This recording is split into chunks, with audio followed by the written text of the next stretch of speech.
नमस्कार दोस्तों, आज हम तुलसी माता पर दीपक जलाने से क्या होता है और साथ ही इसकी कहानी सुनेंगे। तो चलिए कहानी शुरू करते हैं। तुलसी का पौधा हमारे घर के आसपास की नकारात्मकता को दूर करता है, घर में सुख शांति समृद्धि देता है। सनातन धर्म में तुलसी पूजन का विशेष महत्व है। यह उस स्थान पर बुराइयों का प्रभाव कम करता है। ऐसे स्थान पर सबसे प्रथम होना इसका बहुत मूल्य है।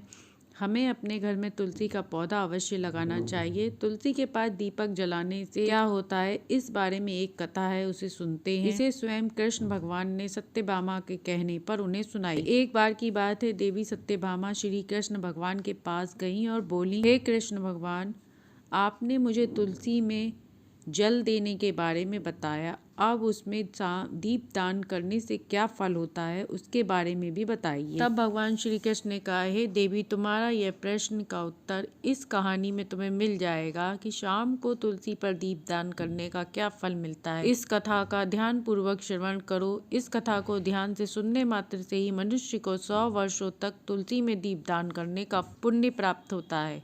सत्यभामा ने कहा, हे प्रभु, कृपया करके मुझे बताइए। तब श्री कृष्ण भगवान कहते हैं, हे देवी, पूर्व काल समय की बात है। दक्षिण दिशा में एक सुभद्रा नाम की नदी बहती थी। उसी नदी के किनारे एक हरिहर नामक ग्राम था।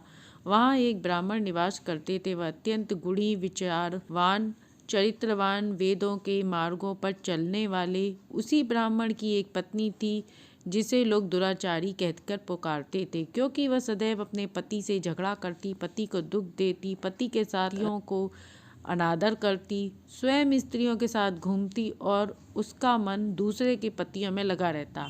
उसने कभी अपने पति से प्रेम से बात, परंतु दूसरे लोगों के साथ प्रेम पूर्वक रहती, सद धज कर घूमती। एक दिन वह एक वृक्ष के पास पहुंची और वहां किसी अन्य पुरुष का इंतजार कर रही थी, पर कोई पुरुष वहां नहीं आया तो वह विलाप करने लगी। उसकी विलाप की आवाज सुनकर एक बाघ आ गया। उसने देखा कि स्त्री के पसीने छूट रहे हैं।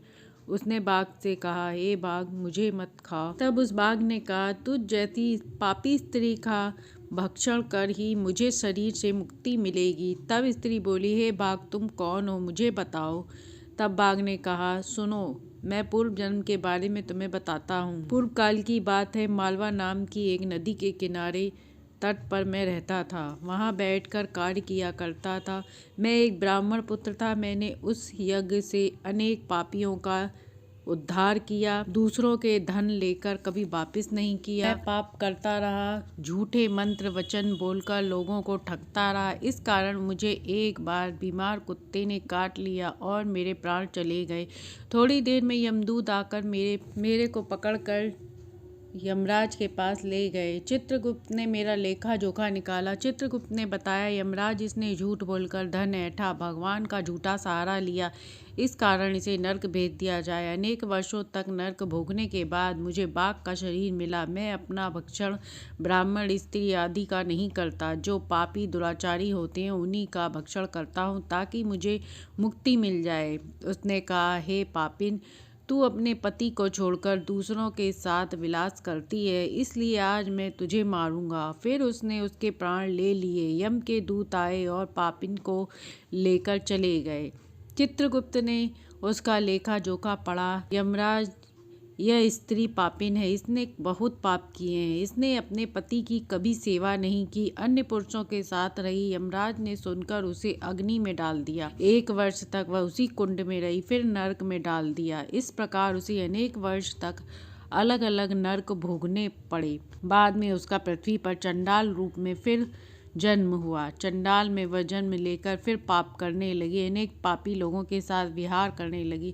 उसे कोढ़ हो गया, वह भयानक पीड़ा सहने लगी। एक दिन वह तीर्थ में स्नान करने अन्य क्षेत्र में चली गई। वहाँ एक आश्रम था जहाँ तुलसी का एक पौधा था। वहाँ अन्य स्त्रियों को तुलसी के पास दीपक जलाता देख वह भी जलाने लगी।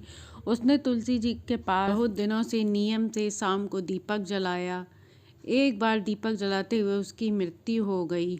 यम के दूत आए और उसे यमलोक ले जाने लगे। तभी भगवान विष्णु के पार्षद आए और कहने लगे, ये विष्णु भगवान की भक्त है, यह पापिन नहीं है, यह नरक जाने योग्य नहीं है। इसने शाम को तुलसी जी के पास दीपक जलाया है, इसलिए यह नरक नहीं जाएगी। पार्षदों की बात सुनकर यमदूत यमलोक अकेले वापस लौट आए। वहां आकर यमदूतों ने यम जी को सारा समाचार सुनाया। पार्षद उस स्त्री को लेकर विष्णु भगवान के धाम चले गए। श्री कृष्ण जी कहते हैं, हे देवी, इस प्रकार तुलसी जी पर दीपक जलाने से मनुष्य के सभी पाप नष्ट हो जाते हैं। जो स्त्री रोज शाम को तुलसी जी के पास दीप दान करती है वह सौभाग्यशाली बनती है। उसके जीवन में सभी जन्मों के पाप नष्ट हो जाते हैं और सुख की प्राप्ति होती है। तुलसी जी के पास दीपक जलाते समय इस मंत्र का उच्चारण करना चाहिए। ओम तुलसी देवाय चितमहे विष्णु प्रियाय नमः तन्नो वृंदा प्रचोदयातः। तो ये थी तुलसी जी की महिमा और उनकी कहानी। अच्छी लगी तो लाइक एंड सब्सक्राइब करें।